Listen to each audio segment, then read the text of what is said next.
근데 지금 이제 민주당의 얘기, 그러니까 정권에 대한 성과 평가를 하는 거지만 또 하나는 윤석열 키즈 안 된다. 그러니까 확실한 또 전략을 얘기를 했어요. 조승래 사무총장이 기자 간담회를 하면서.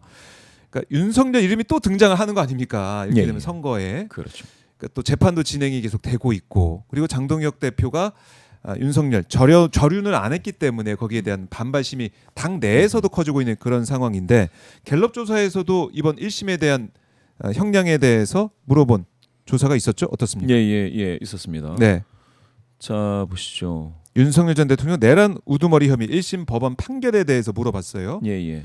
무기징역 선고에 대한 겁니다. 네. 1심 무기징역 선고가 과도하다 24, 미흡하다 39, 적절하다 29.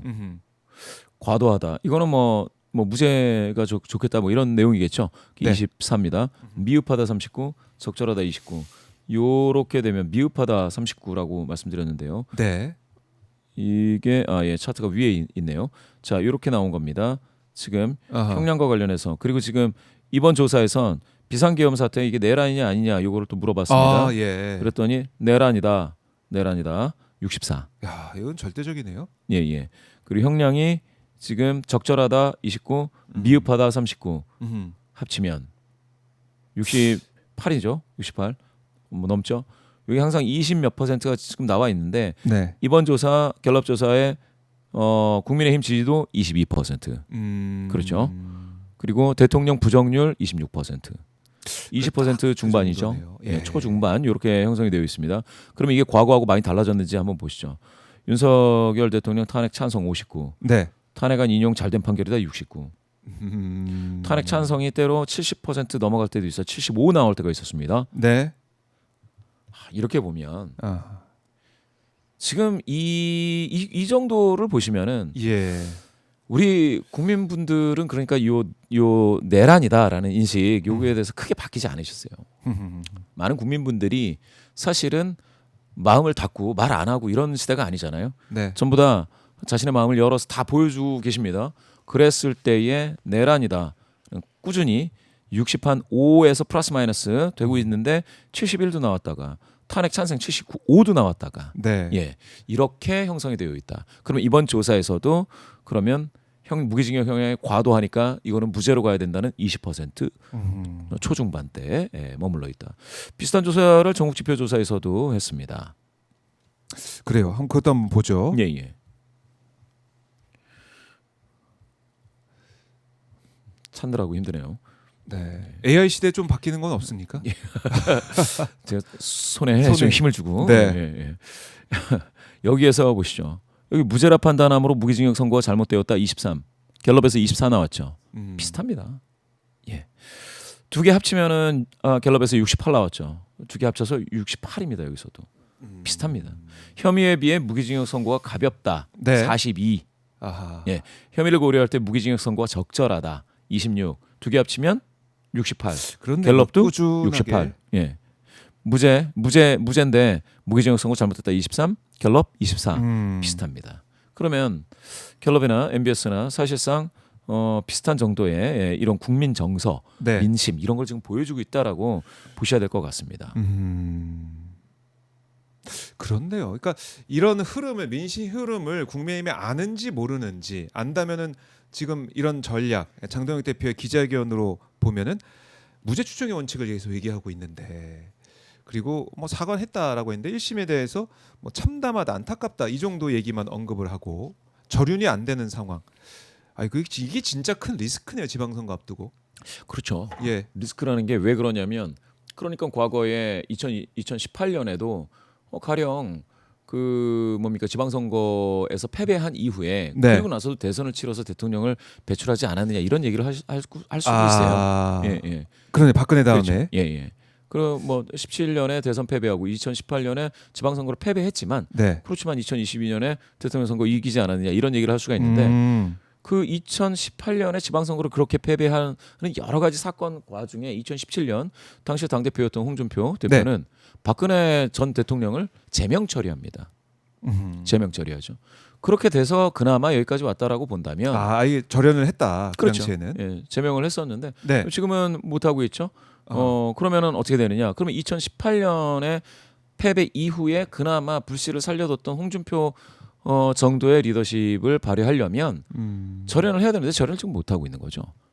이 정도 되면 다르다, 이번에. 그러면 다음번 총선이나 대선도 기약하기 쉽지가 않은데 그 판단을 먼저 해야 돼요. 지금 뭐 코어 지지층을 단단하게 만든 다음에 차후에 총선에서 이거를 불려나가겠다, 네. 확장력을 발휘하겠다. 그 전략이 쉽지 않아 보입니다. 그 분명한 절연이 없이는 그게 이제 하나가 있습니다. 예. 그게 참 큰 리스크라고 생각이 드는데 이번에 국민의힘이 당명을 이제 바꾸려다가 안 바꾸지 않습니까? 지방선거 이후로 미뤘는데 뭐 여러 가지로 이제 전략적인 면도 있겠지만 보니까 뭐 미래가 들어간 당명 이게 2개가 이제 올라갔다고 하고 하지만 뭐 자유나 뭐 공화 이게 좀 들어간 게 또 선호가 됐다는 얘기도 있고 이런 국민의힘 내부에서의 어떤 불협화음도 계속 불거져 있는 것이고 또 한동훈 전 대표가 제명이 된 다음에 뭐 대구를 또 가고 부산도 가고 막 하겠죠. 이런 흐름들. 그러니까 국민의힘 입장에서는 뭔가 호재가 딱 안 보이고 아까도 신용한 부위원장이 나눗셈 정치라고까지 얘기를 하던데 단합이 안 되는 게 국민들 모습으로는 입장에서는 야 국민의힘 진짜 정신 못 차렸구나 이런 생각할 수 있을 것 같아요. 그렇죠. 네. 가장 이제 대의 명분을 가지고 단일 대우를 만들어야 되는데 지금 네. 그게 지금 안 됩니다. 그 대의 명분이 왜 안 되느냐면 그러니까 윤석열에 대한 이 입장 가지고 대의 명분이 형성이 되질 않아요. 그러니까 제가 생각했을 때는 이게 안 된다는 거예요. 가령 그러면 아까 말씀드린 2018년 이후에 2022년 대선을 그 국민의힘이 이기는 과정에서 뭐가 있었냐면 2020년 총선이 있었거든요. 당시 2020년 총선에 바른미래당을 흡수합니다. 흡수통합을 해요. 그러면 지금 개혁신당을 흡수통합할 수 있느냐? 대의 명분이 안 되잖아요. 윤석열에 대한 입장이 다르기 때문에 이게 하나의 힘으로 모아지기가 쉽지가 않다라는 겁니다. 그러면은 아까 뭐 보수 성향이신 분들 중에서도 국민의힘 지지도가 44면 네. 이거는 절반에 미치지 못한다는 거죠. 중도는 뭐 한 자릿수니까요. 이렇게 되는 갤럽에서는 한 자릿수는 아닙니다. 그렇지만 4%포인트 빠졌습니다. 갤럽에서도. 네. 이렇게 되면은 사실 이게 구심력으로 뭐 보수 정치이건 또 어떤 중도 확장력이건 뭐든 간에 구심력을 형성할 수 있는 이 리더십 발휘가 되겠느냐라는 거죠. 예, 제가 봤을 때는 과거의 사례를 비추어 봐도 지금 이번 지방선거가 아니고 다음 총선이나 대선을 기약하기에도 지금 쉽지 않아 보인다. 지금 같은 그 입장이라고 한다면 이게 이어진다 그러면 그렇죠. 어렵다라고 좀 예측을 해주고 계신데 이런 가운데 이재명 대통령이 3월 1일부터 4일까지 싱가포르, 필리핀 국빈 방문을 또 해요.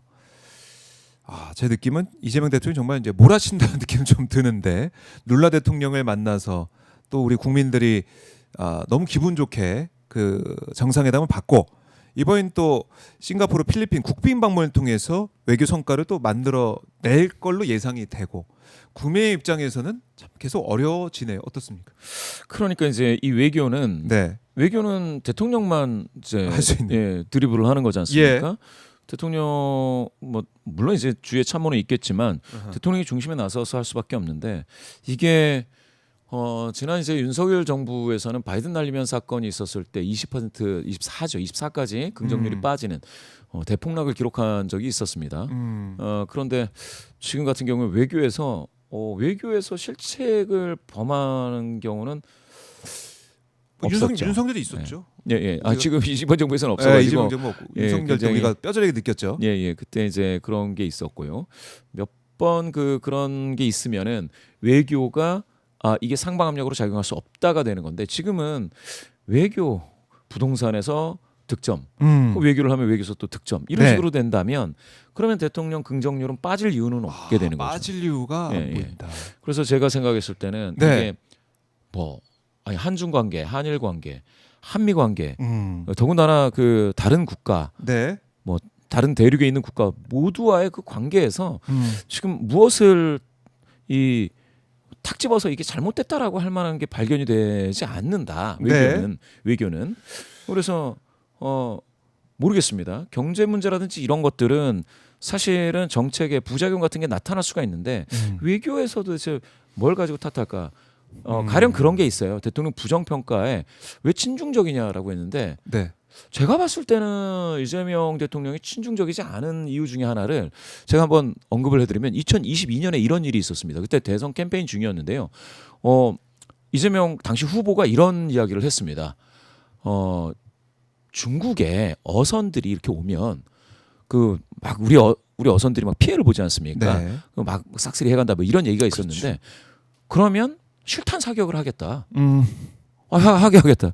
아니 친중적이라면 이런 말은 못 하잖아요. 네, 그런데. 그러니까 국익을 위해서라면 네. 뭐 중국이 작은 나라도 아니고 큰 나라인데 거기에 대해서 떳떳하게 힘으로 대응을 하겠다라는 얘기까지 한 적이 있어요. 제가 사실 그 얘기를 듣고 아주 깜짝 놀란 기억이 아직도 납니다. 이거 강력하게 무력으로 대응하겠다. 네. 이런 누구보다 더 센. 예, 굉장히 대응을. 시원한 발언을 하더라고요. 그래서 네. 아니 도대체 아직도 그러니까 이재명 대통령을 어떤 친중적이다 내지는 뭐 친X 이런 식으로 이걸 레이블링한다고 하지 않습니까? 딱지 붙이기 네. 그런 거를 하기가 쉽지 않다. 외교와 관련해서는 가만히 보면 대부분의 나라들과 어떤 관계 설정을 하는 데 있어서 네. 아주 가깝지도 않지만 또 멀지도 않은 그런 어떤 외교를 지금 하고 있는 그런 상황이라서 저는 방금 말씀하신 그 외교 행보들은 네. 향후 긍정률을 더 올리면 올렸지 예, 내리진 않을 거다 예측을 해봅니다. 그래요. 67 MBS 조사 이게 또 어디까지 갈지 많은 분들이 외교 일정 이후에 진행되는 조사 결과 어떻게 나올까 갤럽도 마찬가지고 더 기대를 해보게 됩니다. 64까지 갤럽은 또 오늘 올라가 있는데 64 또 상단이 또 열려 있다고 볼 수 있을까요? 어떻게 보세요? 64 갤럽 같은 경우는 64 네 이것도 높은 수치긴 한데 제가 봤을 때 64를 낮추려면 네 부정평가의 핵심적인 뭐가 탁 터져야 돼요. 제일 흔한 건 인사 문제. 그렇죠. 우리가 많이 봐왔죠. 예. 그다음에 메시지의 혼란. 정책보다는 이런 게 크거든요. 네. 메시지가 잘못됐다든지 아니면은 이제 외교 현장에서의 국격 문제. 이런 것들이 터지면은 그게 빠집니다. 근데 요거 화면 한번 네. 올려 주십시오. 이거 MBS 조사에서 나온 겁니다. 네. 우리나라가 올바른 방향으로 가고 있다. 이재명 정부 들어서 56이 됐다가 지금 63이 됐습니다. 이거 좀 크게 키워서요. 긍정 평가. 윤석열 정부 대비 윤석열 정부 30%대였던 걸 보시고 계십니다. 네. 민주주의가 발전하고 있다. 이재명 정부 58이다가 지금 60입니다. 윤석열 그 정부 그 전에 40 정도 됐습니다. 공정과 공정과 상식의 가치. 요거는 오히려 윤석열 맞아요. 정부에서 강조했던 그 가치가 아닐까요? 얘기했었는데. 예. 그게 20%대까지 빠져 있던 것이 53이 됐다가 지금 60이 됐습니다. 60까지 올라왔다. 예. 이거 한번 보시죠. 한반도 평화. 예. 30%대였던 것이 54였다가 56이 됐고요. 2배 차이. 경제 한번 보시죠. 48이 55가 됐습니다. 와. 이러면 참. 오차 범위를 살짝 넘었죠. 네. 자, 이 결과를 50%대 내지는 60% 초반에 어떤 긍정 평가가 있다라고 한다면 이거는 지난 정부와의 비교도 비교지만 그런데 이재명 정부 들어서도 지금 6개월 만에 더 개선이 되고 있다. 라는 것은 상당히 인상적입니다. 네. 왜냐하면 많은 대통령이 한 취임하고 나서 6개월 안에 굉장히 크게 흔들리는 경우가 있습니다. 있어요. 그런데 지금은 왜 안 흔들리지? 할 정도로 안 흔들려요. 왜 안 흔들리지? 이런 느낌. 예전에는 확 떨어지고 네. 그러다가 완만하게 회복하고 이랬었거든요. 그런데 지금 그런 게 없죠. 그래서 제가 말씀드리는 거는 정책적인 문제라든지 네. 아주 큰 중요한 문제가 없으면 지금은 대통령 국정 긍정률은 빠지기 쉽지 않다. 그래요. 와, 이게 이제 김봉신 대표가 정말 나노 분석 AI라는 생각이 들 정도로 AI. 예. 정말 이 자세하게 분석해 주셔가지고 AI 이제 분석을 하고 또 김봉신 대표 자체가 피지컬 AI 느낌도 들어요. 예. 이게 다 이제 만지고 있잖아요. 감사합니다. 예. 피지컬 AI로 예. 최첨단 달리고 있는데, 그러니까 하방, 그러니까 내려갈 요인이 잘 안 보인다. 그렇죠. 지금은 최소한, 대통령을 탓하기 어렵죠. 가령 예. 이 서여의도에서 정치권이 지금 혼란스럽다 하더라도 이게 대통령 탓은 아닌 게 돼서 그러니까요. 예, 약간 인식상에 있어서 예. 떨어져 있죠. 동떨어져 있어서 지표도 디커플링 되고 있는 상황이기 때문에 네. 대통령 긍정률은 크게 영향받지 않을 것 같다라는 겁니다. 그래요. 지금 속보가 들어왔는데요. 송영길 전 대표가 3년 만에 민주당 복당을 했다. 당 최고에 의결됐다는 속보가 들어오고 있습니다. 자, 이렇게 되면 송영길 이제 민주당원이 됐어요. 이게 또 앞으로 민주당 내에 어떤 영향을 줄지 좀 궁금하기도 하고 또 출마 지역이 어떻게 될까요? 또 궁금하긴 한데 제가 이런 부분들은 다음 주 이제 월요일 저희가 특집 방송을 또 마련했습니다. 지방선거를 앞두고 또 재보궐을 앞두고 여론을 좀 또 분석하는 시간을 마련했거든요. 김봉신 대표와 배종찬 소장이 지난번에 한번 저희가 연휴 때 보니까 케미가 좀 괜찮은 것 같아서 다시 한번 모시려고 합니다. 모셔서 또 자세하게 분석을 할 테니까요. 좀 다음 주 월요일까지 기다려 주시면 감사하겠습니다.